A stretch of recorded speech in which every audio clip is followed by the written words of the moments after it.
Winds. The winds began to press against her on all sides. She could barely see, for everything in her line of vision was pure black. Black as the night sky without the stars there to comfort her. Black as her partner's favorite cappuccino. And it frightened her. The whistling of the wind also scared her, for she couldn't tell exactly where it was coming from. "Hello," she called out. Her voice carried into the pitch darkness, but answer never came. Her breathing became ragged and rapid. She felt her own face just to make sure that it was still there. She couldn't see her own hands in front of her. For a moment she wasn't sure that she existed anymore. She knew that she had been knocked out by Ronald, but had he killed her? She thought not. Judy felt extremely vulnerable. She regained her balance and called out once again, "Hello!" This time a voice replied, and it wasn't Ronald's, as she expected it would be. It was Nick's.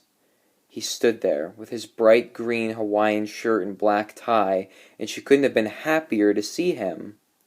She ran towards him with all her might, but it was as though she were walking on a reverse treadmill.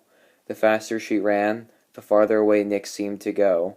He didn't seem fazed by this. He merely waved at her and gave her his usual sly grin that she hated. Judy frantically attempted to reach out for him as he became a speck in a faraway land.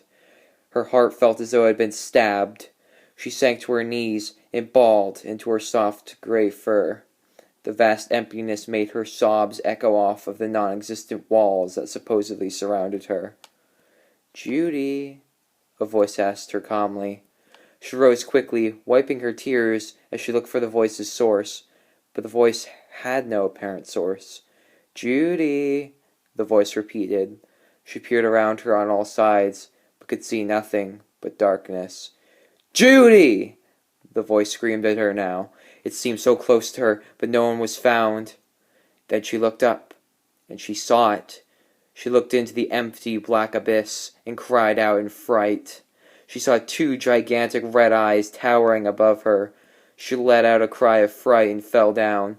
Her tears soaked against her cheeks, and then she cried some more as the shouting continued. She gathered the courage to look up again, and she saw another set of eyes this time. Green. They were unmistakably Nick's, though they seemed angry, bitter, jealous. She wasn't sure how she knew they were the eyes of a jealous fox, but they were. She could sense it in her small bones. Suddenly the young bunny gained a bit of reprieve as the darkness shifted to bright red, as lightning as red as blood cracked around the jealous green eyes of her partner in the sky. The thunder clapped as well, and she could feel herself drowning in tears that could be mistaken as rain. She screamed for the eyes and the lightning to go away, and they did. For when she opened her eyes, she was in a room, a hopefully real room, and it was gone. The lightning, the eyes, the sense of tension from a moment before was gone.